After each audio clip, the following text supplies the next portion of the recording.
എരഞ്ഞിപ്പാലത്തെ ലോഡ്ജിൽ കഴിഞ്ഞ ദിവസം യുവതിയെ മരിച്ച നിലയിൽ കണ്ടെത്തിയിരുന്നു. ഈ സംഭവത്തിൽ ഇപ്പോൾ ഒപ്പമുണ്ടായിരുന്നയാളുടെ കാറ് കണ്ടെത്തിയിട്ടുണ്ട്. യുവതിക്കൊപ്പം ഉണ്ടായിരുന്ന തൃശൂർ സ്വദേശിയായ അബ്ദുൾ സനൂഫ് ഉപയോഗിച്ചത് മറ്റൊരാളുടെ കാറാണ്. ഇയാൾ ലോഡ്ജിൽ നൽകിയ നമ്പറും വിലാസവും ഒക്കെ വ്യാജമാണ്.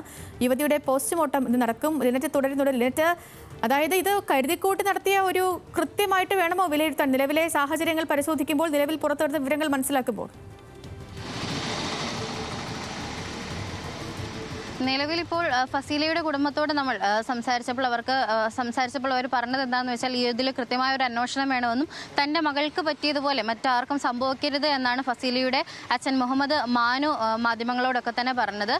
വീട്ടിൽ നിന്ന് ജോലിക്ക് പോകുകയാണ് എന്ന് പറഞ്ഞുകൊണ്ടാണ് ഫസീല ഈ ഒരു കോഴിക്കോടേക്ക് വന്നത്. അതിനുശേഷം 24-ാം തീയതിയാണ് ഈ ഫനൂസിൻ്റെ ഒപ്പം ഈ ഒരു ലോഡ്ജിൽ റൂം എടുക്കുന്നത്. 2 ദിവസം അവിടെ തുടരുകയും അതിനുശേഷം ഇന്നലെ റൂമിൽ നിന്ന് ആളുകളെ ഒന്നും കാണാത്തത് കൊണ്ട് അവിടുത്തെ ലോഡ്ജുകാർ നടക്കാവ് പോലീസ് സ്റ്റേഷനിൽ അറിയിക്കുകയും പോലീസ് വന്ന് ഈ ഒരു ലോഡ്ജിൽ റൂം തുറക്കുകയായിരുന്നു ചെയ്തത്. ആ ഒരു സമയത്താണ് ഈ ഫസീലയുടെ മരണം പുറത്തറിയുന്നത്. അതിനുശേഷമുള്ള ഇൻക്വസ്റ്റ് നടപടികളൊക്കെ തന്നെ ഇപ്പോൾ പൂർത്തിയായിട്ടുണ്ട്.